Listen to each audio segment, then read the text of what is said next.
Pessoal, bom dia, boa tarde, boa noite. Para quem está ao vivo nos assistindo, estou aqui com o Renato, do Instituto MS Agro.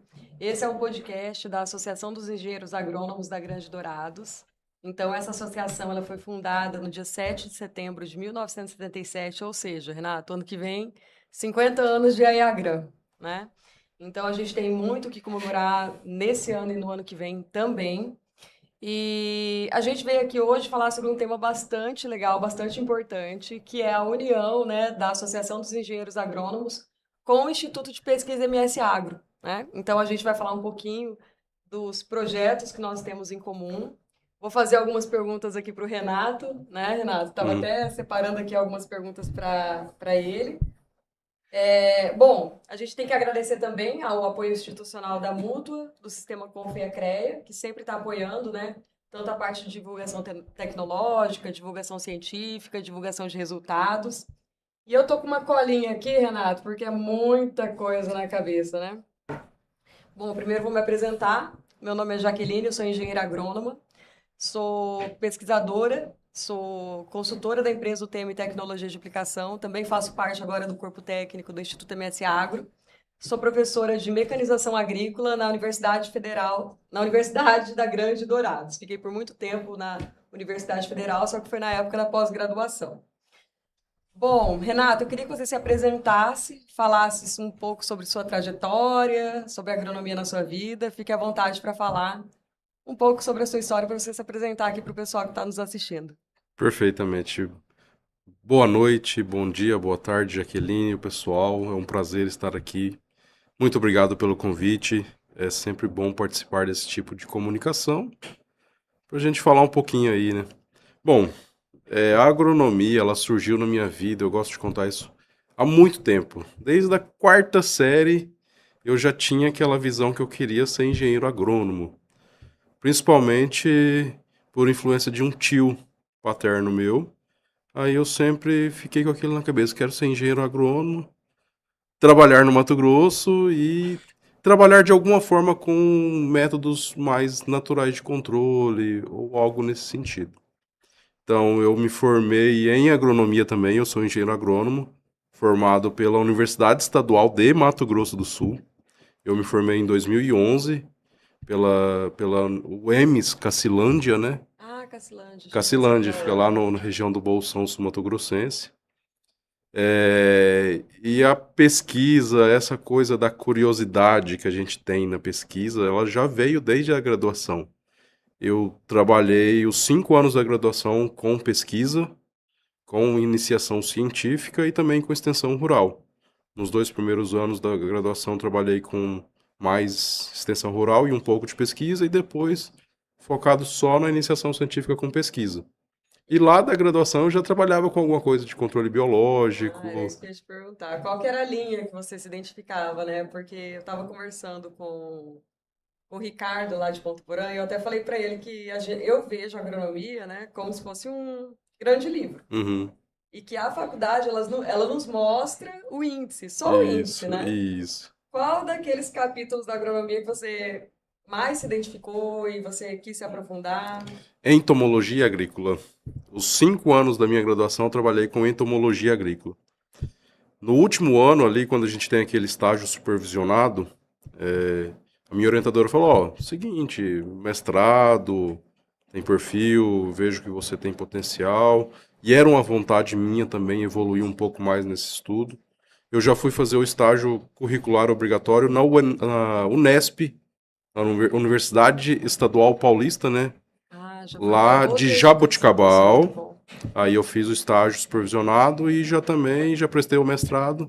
E iniciei o mestrado na Unesp em 2012. Aí foram 2 anos de mestrado em entomologia agrícola, trabalhando com resistência de plantas a insetos, que é uma dessas vertentes de controle que a gente fala mais alternativas, né?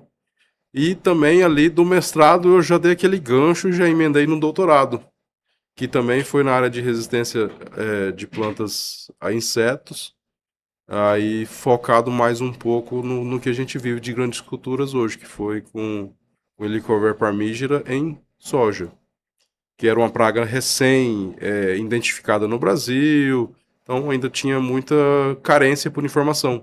Então eu concluí a minha tese de doutorado em 2017, lá na Unesp de Jaboticabal.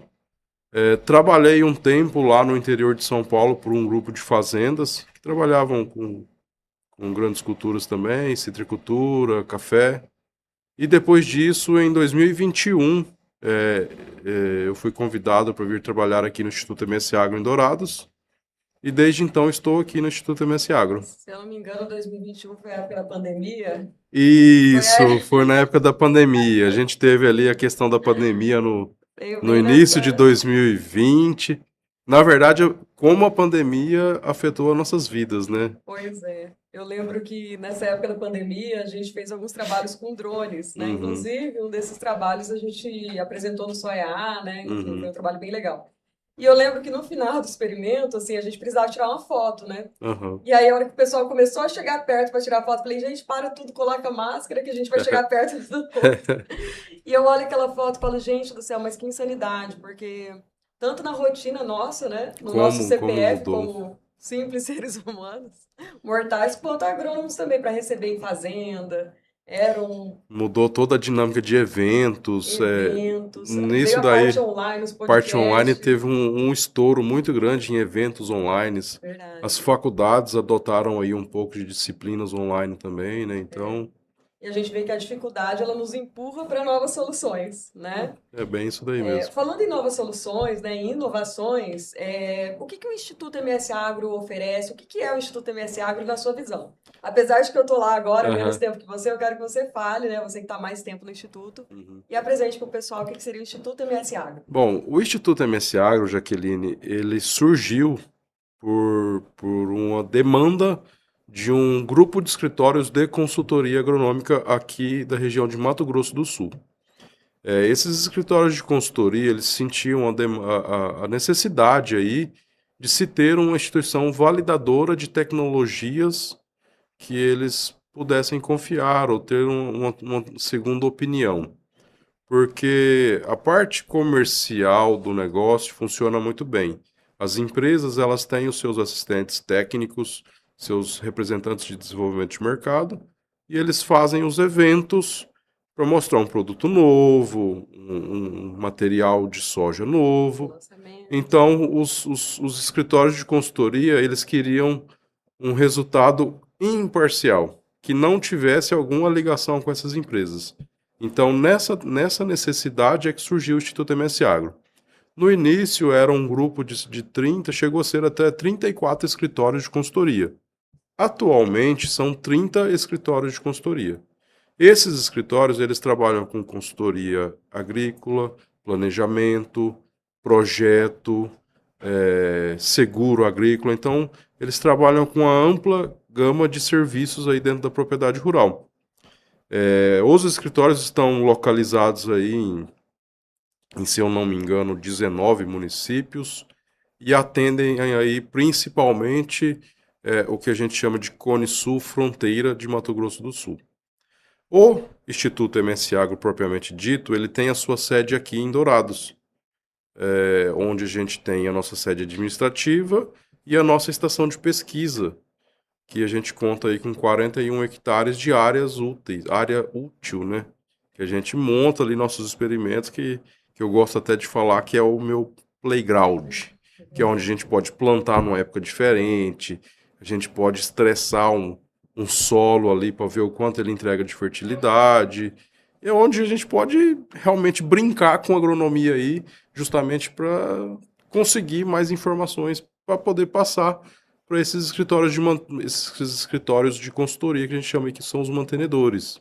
Pessoal, só para vocês terem uma ideia, né, juntando os 30 escritórios de consultoria, eles atendem mais, e dados oficiais Oficiais e atualizados. atualizados, mais de 852 mil hectares de soja, mais de 660 mil hectares de milho, né? E o que eu vejo aqui em Dourados, na minha visão, o Renato, é um polo agrícola muito forte no estado. Por quê? Temos 3 faculdades de agronomia. Uhum, Temos pós-graduação em agronomia, mestrado e doutorado. Tem a Embrapa e tem o Instituto MS Agro. Então, assim, tem a Associação dos Engenheiros Agrônomos, a EAGRAM.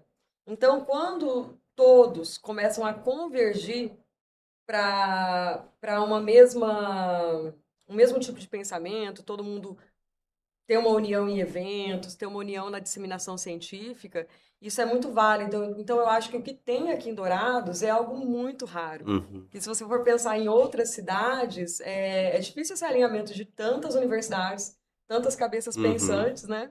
E para o desenvolvimento tecnológico na área de agronomia, na área de ciências Isso. Mas agrárias. eu acho que isso acontece, Jaqueline, por uma característica própria dessa grande região de Dourados, né?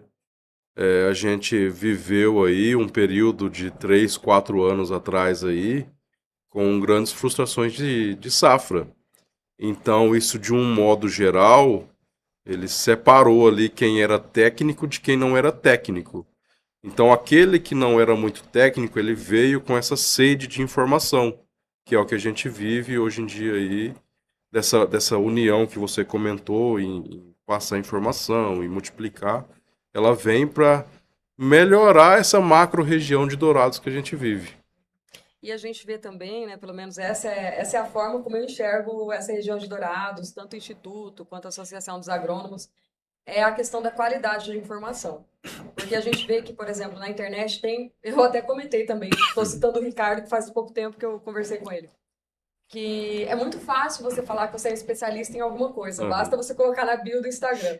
Aí todo mundo acredita que você é especialista, você pode estar disseminando informações que não sejam as verídicas. uhum, Então a importância da gente ter um bom embasamento técnico, pesquisar, assim, o que é esse Instituto MSA? Dá um Google, né? O que é a uhum. Associação dos Agrônomos? Dá uma pesquisada para ver que de fato é algo bem robusto, né? Deixa eu te perguntar uma coisa agora. Eu como professora, né, sou professora na universidade, sou pesquisadora também e trabalho hoje no instituto, mas eu quero saber qual que é a sua visão, Renato. Como que a gente pode aproximar a ciência das demandas do produtor rural? Bom, o que a gente consegue fazer ali é montar experimentos e testes aí com base científica, né? Onde a gente tem lá repetições, controle local, casualização, que tudo isso ela vai me dar uma base técnica e bem sólida para poder gerar um relatório técnico confiável, isento de qualquer influência. Por exemplo, Renato, eu tenho uma empresa que vendo fungicida. Uhum. Eu contrato o protocolo do Instituto. Qual que é o processo? Como que eu chego no Instituto, contrato o protocolo, esses dados são de domínio público, ficam para mim, ficam para o Instituto? Só explica aí para o pessoal como que Aham. funciona. Na verdade, como que funciona? Tudo se inicia com o desenho experimental do protocolo, né? Em que a gente levanta as dúvidas e os interesses em nos contratar, no caso ali, os interesses do contratante, né? Aí a gente monta esse teste em campo, de acordo com a necessidade, ou aqui em Dourados, ou em uma condição de uma outra localidade. Vamos falar, por exemplo, Ponta Porã. A gente faz a condução dessa área experimental, faz as aplicações dos determinados tratamentos, as avaliações de incidência de doença, de O produtividade, monitoramento fica por conta do Instituto e também. isso fica tudo por conta do Instituto. Aí lá no final da colheita, a gente faz a colheita dessas áreas amostrais, né? E faz toda uma preparação dos dados ali, seguindo análise estatística, essa base estatística, para a gente ter um relatório técnico. Aí esse relatório técnico ele é compartilhado com a empresa contratante, e se a empresa ver necessidade em divulgar ou for do interesse da empresa divulgar esse resultado é divulgado também com os escritórios de consultoria do Instituto Os MS Agro. mantenedores. Então, aí, a partir desse momento, ele passa a ser de domínio público. Não Mas só depois do aval. até esse momento que a empresa autoriza ou não, ele é de acesso restrito e essa informação não é compartilhada de forma alguma. Eu até comentei, né, com todo mundo que eu entrei em contato, graças a Deus, né, tá tendo uma boa aceitação e o Instituto ele está sendo com bastante visibilidade agora nesses últimos tempos também. E o que eu falo sempre para as pessoas, Renato, e você já ouviu eu falando isso, mas eu vou falar para o pessoal que está nos assistindo agora. Uma coisa é eu chegar pro Renato e falar assim, Renato, meu filho é bonito, hein? Pensa no menino bonito, um loiro do olho azul, meu filho é lindo. Outra coisa é uma agência de modelo chegar e falar, ó, realmente, o filho da Jaqueline tem Isso. potencial. Então eu acredito que assim, as empresas, todas as empresas, elas fazem seu próprio Uhum, protocolo. Só que eu acredito que o produtor ele tem uma outra visão quando você chega com dados validados por instituto de pesquisa, uhum, né? Por instituto isento. Eu acredito que a visão é completamente diferente, né? uhum. E uma outra coisa que eu tive aqui em Dourados também, que teve uma época que eu peguei uma representação comercial, eu fui visitar um produtor aqui em Dourados, Renato. Quando eu cheguei de manhã no produtor, ele me recebeu porque ele estava com dúvida sobre drone. Então ele queria a minha atenção, né, a minha consultoria lá, para poder conversar e resolver um problema dele. Aham. Quando eu cheguei lá, já tinha um rapaz de uma bandeira. Eu cheguei para resolver o problema dele, né, para conversar com ele. Enquanto eu estava sentado, chegou uma estradinha. Passou mais ou menos uma hora, chegou outra estrada. Eu falei assim, Jaqueline, se eu der atenção para todo mundo, for montar todos os protocolos aqui da minha Eu não fazenda, trabalho com eu não nada. trabalho mais. Eu vou ficar o dia inteiro, todos os dias, fazendo sala. Uhum, Então, de repente, tendo as consultorias, né, tendo a visibilidade dos produtos pelas consultorias, já é algo que fica mais aham, mapeável, mais no aham, radar. Porque, de fato, se o produtor parar para receber todo mundo, e é a questão que eu sempre falo, qual que é o seu diferencial como agrônomo também para você chegar lá e poder oferecer algo a mais, uhum, né? Mas nessa questão de protocolo, eu acredito que às vezes o produtor, dependendo do tamanho, do nível tecnológico, às vezes ele está saturado também, né? A uhum, não sei que tem uma amizade ou algo uhum. assim. Então, Jaqueline, uma coisa que eu não comentei também, mas com essa geração de informação, os escritórios de consultoria que são associados ao Instituto MS Agro, eles também nos trazem demandas verdade. que eles estão vivendo e vivenciando no campo, né? Então, eles trazem essas informações nas nossas reuniões anuais, de apresentação de resultados.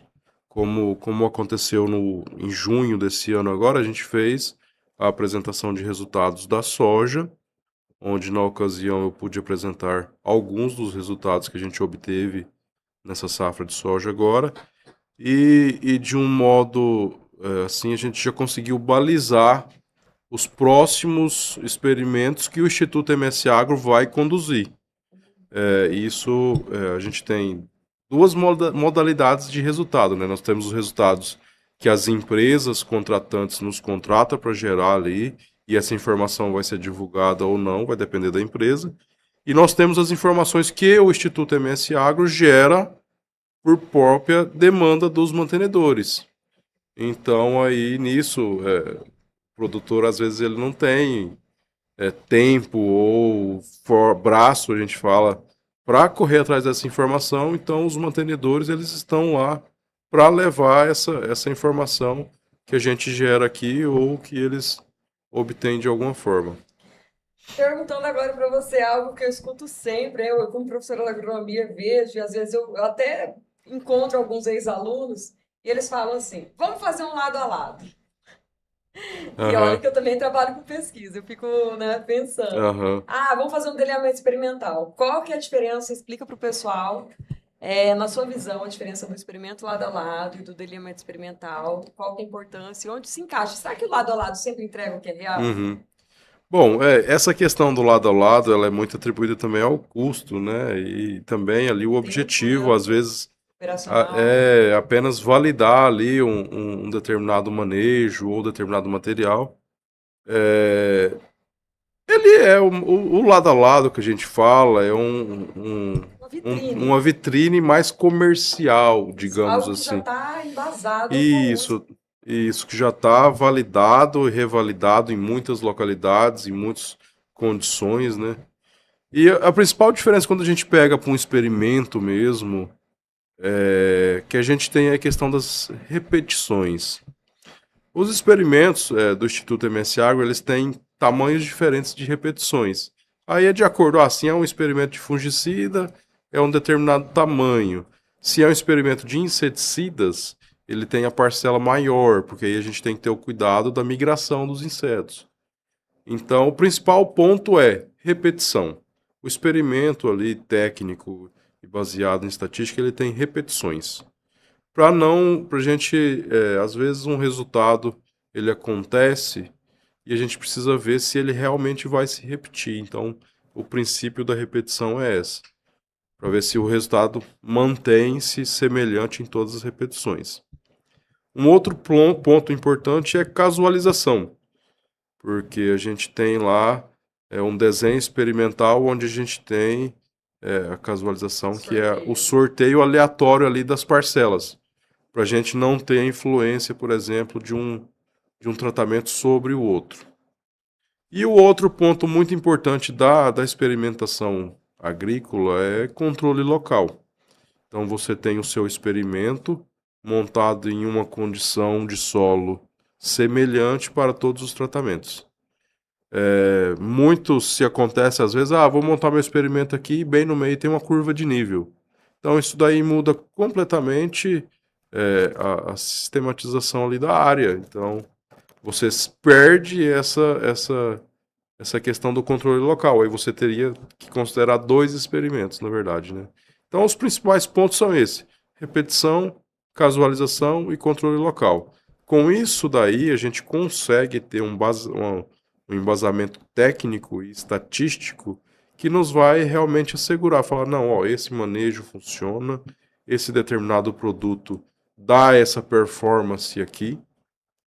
Um ponto muito importante, o Instituto MS Agro ele não faz recomendação. Nós geramos informação técnica. Quem faz recomendação é os escritórios de consultoria.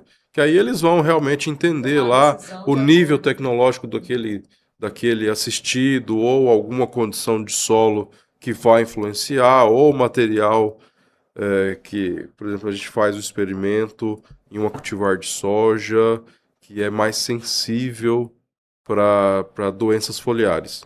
Então ele vai ter lá um material que é um pouco mais tolerante, então às vezes ele consegue moderar ali e tomar a decisão se ele vai adotar aquele manejo ou não. Renato, pensando na época do ano que a gente está agora, né? Então a gente está final de julho, começo de agosto, dia 15 de setembro já tá Já batendo aí está na aí. porta, né? Começa o mês de setembro, começa todo mundo, ai meu Deus, né? Todo mundo louco para que comecem as chuvas, para que finalize, né, a época do vazio sanitário. Aham. Tendo em vista a época do ano, você acha que o produtor, na minha visão, seria essa, tá? Eu vou passar primeiro a minha visão, depois você dá a sua visão sobre isso.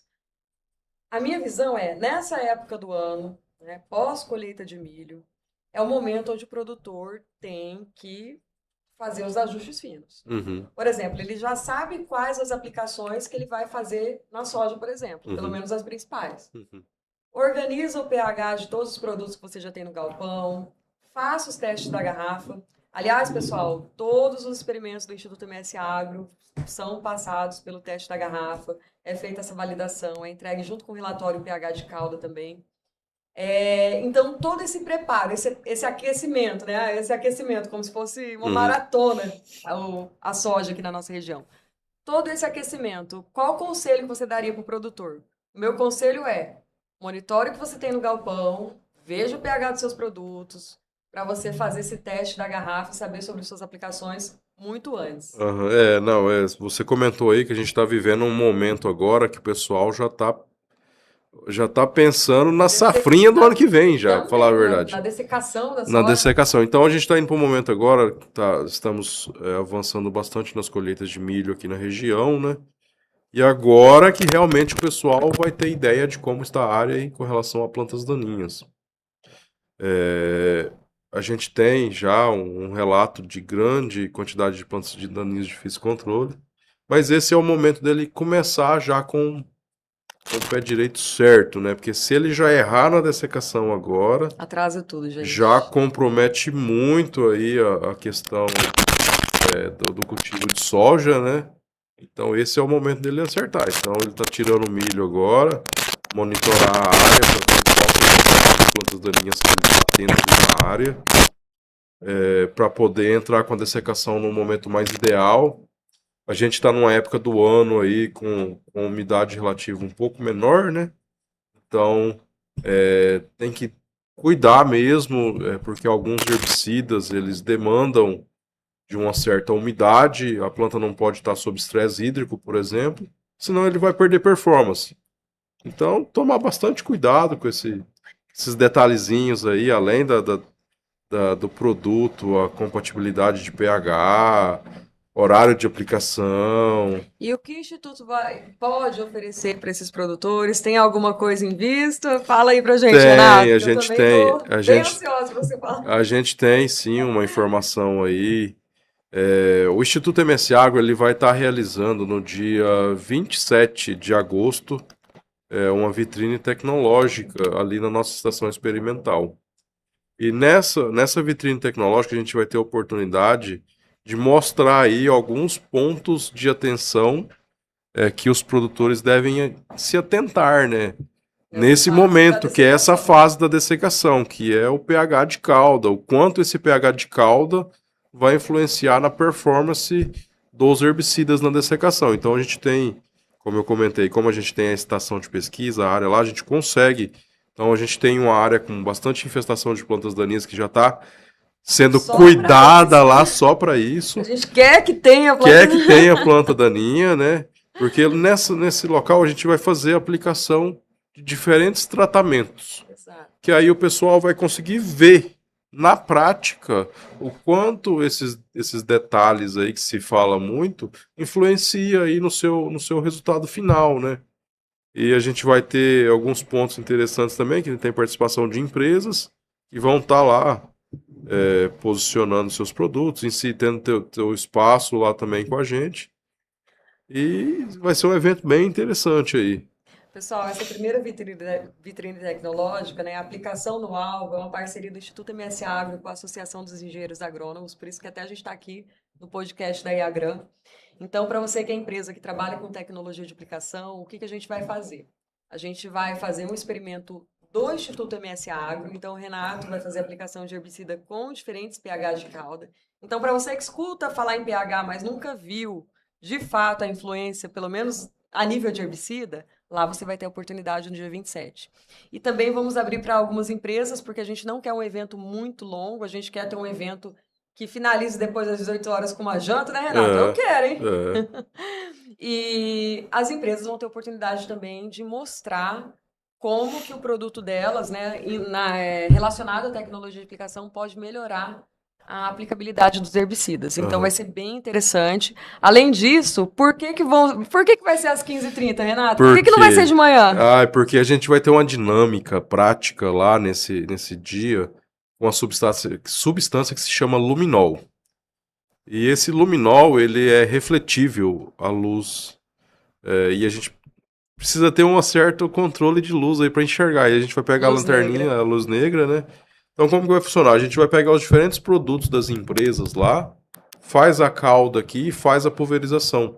Meio que junto com a realização do evento ali, porque aí os visitantes eles vão ter a oportunidade de ver a deposição de calda, o efeito guarda-chuva que a gente chama. Então, o luminol ele serve para mostrar como que é a dinâmica de deposição da calda na planta, né? Então, por isso que vai ser no final da tarde, que aí a gente vai conseguir enxergar isso. Vai ser um evento bem diferente, pessoal. Então, a gente vai ter duas fases nesse evento. Primeira fase, mostrando os campos experimentais, ainda no final da tarde, ainda sob a luz do dia, mostrando o efeito da tecnologia de aplicação na dessecação, no controle de doenças, no controle de plantas De plantas daninhas. daninhas. Eu falo doença de plantas porque até o Bruno Pontinho da Iagran está aqui, eu fiquei muito tempo no laboratório de fitopatologia.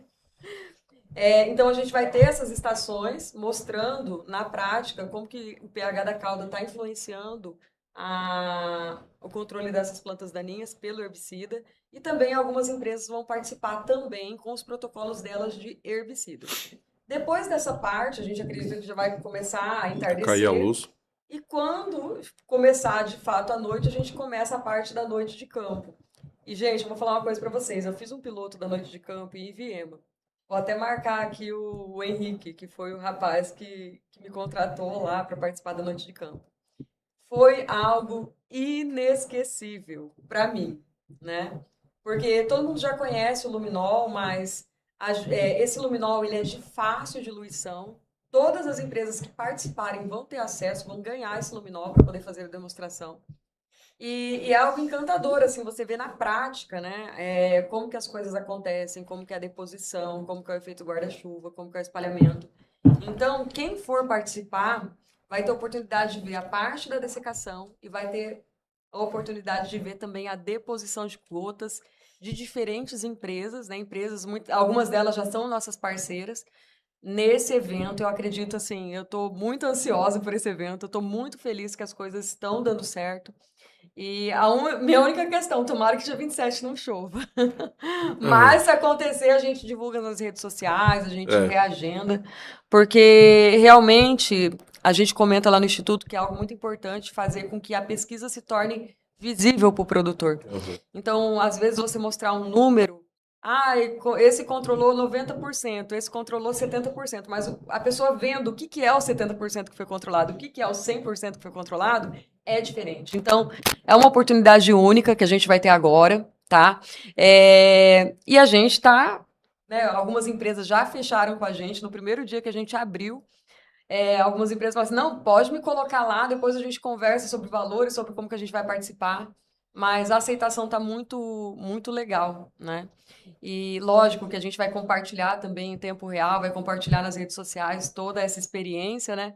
Para que aquelas pessoas que estão mais distantes também consigam enxergar todos esses protocolos que a gente vai fazer lá nesse evento. Mas esse evento também é uma parceria com a Associação dos Engenheiros Agrônomos, então o pessoal da IAGRAM vai estar lá. Lógico, eu vou incomodar mais o Bruno. Mas eu quero agora, Renato, para encerrar, que você deixe uma mensagem para os produtores sobre qual que é a preocupação que você tem como engenheiro agrônomo Renato e o Instituto para poder fazer com que ele passe, né, agora nessa fase da soja, que é uma soja muito esperada, e que tudo dê certo, Aham. para que eles tenham melhor ânimo, tenham uma esperança de que vai ser algo bom. Então, deixa uma mensagem para os produtores, para os agrônomos, um conselho que você dá, uma dica, como mensagem final. Bom, ó, Jaqueline, eu acho que o principal conselho que eu poderia dar nesse momento é vamos nos atentar aos detalhes. As adversidades, elas estão aí. A gente viveu um período muito ruim aí de secas e frustrações de safra. E a gente tem aí uma perspectiva de bons volumes de chuva para essa próxima safra. Então, vamos ter calma, vamos controlar o custo de produção. Não adianta querer fazer loucura e achar que vai produzir 250 sacos de soja. Eu acho que o que eu tenho visto é que às vezes o pessoal vem subindo muito o nível de investimento sem ter a real noção de o quanto ele está podendo perder com isso, né?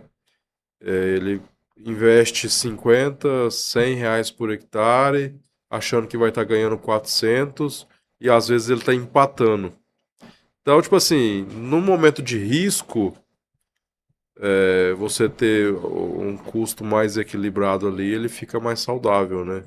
De repente, ao invés de fazer um risoto, faz um arroz com feijão bem Faz um arroz com feito. feijão bem feito, é o que a gente fala, né? O arroz com feijão bem feito paga a conta. E a gente tem ferramentas aí para nos ajudar a pagar a conta. E uma coisa também, Renato, que eu acredito que assim a margem de erro está muito menor. Muito Então, menor. você que é agricultor, adquira ferramentas para você avaliar se você tem algum controle na sua fazenda sobre mistura de caldo, sobre se a sua aplicação foi bem feita, se a sua semeadora Tá ela bem tá bem regulada, regulada, como tá que com tá manutenção em isso, dia. manutenção em dia, colheita, como que estão sendo as perdas na colheita, gente? É inacreditável. Depois, quando você vê uma lavoura de milho nascendo, né? Você vê tanta soja, fala, meu Deus, quantos sacos esse produtor perdeu. E eu costumo fazer uma dinâmica lá na universidade, onde eu pego o equivalente a um saco por hectare e coloco em 1 metro quadrado. Eu jogo o equivalente. As pessoas ficam abismadas. Assim, nossa, mas é parece que é muito pouco, mas essa sementinha Aham, aí dá um saco de soja por hectare. aham. Então a gente ter esse capricho, né? Por exemplo, a colhedora, você terminou o milho agora, já faz a revisão, já deixa ela toda certinha. Se você não tem um termohidronemômetro ainda, vai no Mercado Livre, tem a estação meteorológica da Cronex, que está com a gente lá no Instituto MS Agro também, mas tem a ferramenta para você parar de achar. Ah, eu acho que a condição tá boa para aplicar. Não, gente, a gente não tem mais margem para erro. Eu acho que essa água tá com pH 7. Não ache. Compre um pH-metro e meça. Então agora a gente está na fase de começar a mensurar e ter todos esses ajustes finos, porque a gente não pode mais, nós não podemos mais nos permitir errar tanto, né? Então, a gente tendo ferramentas para medir, tendo capricho, tendo organização, eu acredito que a gente vai ter sucesso, né? Toda essa organização aí, ela vai nos dar um custo organizado, um custo sadio, que vai viabilizar a manutenção desse produtor ao longo dos anos, né? Eu conversei essa semana, Renato, lá em Ponta Porã, e um consultor falou para mim assim, Jaqueline, o cara tava lá brigando por crédito na cooperativa, sendo que ele tinha já fungicida no galpão, tinha inseticida no galpão, ou seja, você tem uma organização também do seu estoque, né? O que você comprou primeiro é o que vai sair primeiro. Então, agora, senta, vê certinho o que tem no seu estoque, organiza tudo que você tem, para você fazer as coisas de uma maneira bem mais sadia, que vocês vão ter grande chance de ter sucesso. Uma boa dica também para esse pessoal, engenheiro agrônomo, consultor, que eu vejo que ainda é muito precário na nossa região aqui, é essa questão de venda futura, travamento de custo de produção. O pessoal ainda peca um pouquinho nessa comercialização. Eles estão se tornando muito eficientes na produção, eles sabem qual semente utilizar, qual produto aplicar, qual tecnologia de aplicação utilizar, mas eu ainda vejo que o pessoal ainda está pecando um pouquinho nessa questão de comercialização. Porque ele entrega a soja lá para a cooperativa e acabou. Para ele só vai receber depois. Então, se atentar, né, nessas ferramentas de comercialização futura, né? Se o pessoal travar pelo menos o custo de produção ali, ele não vai. Não tem ninguém que quebra pagando o custo de produção. Ele não vai ganhar dinheiro, mas pelo menos ele não vai perder. Então, são ferramentas que ainda são pouco utilizadas, que eu acho que podem ajudar bastante o produtor rural. Então, e é uma coisa, né, Renato, que é um custo irrisório. Por exemplo, o que é R$ 300 de um pH-metro perto de quantos milhões de reais um produto que um produtor gasta em 500 hectares de soja?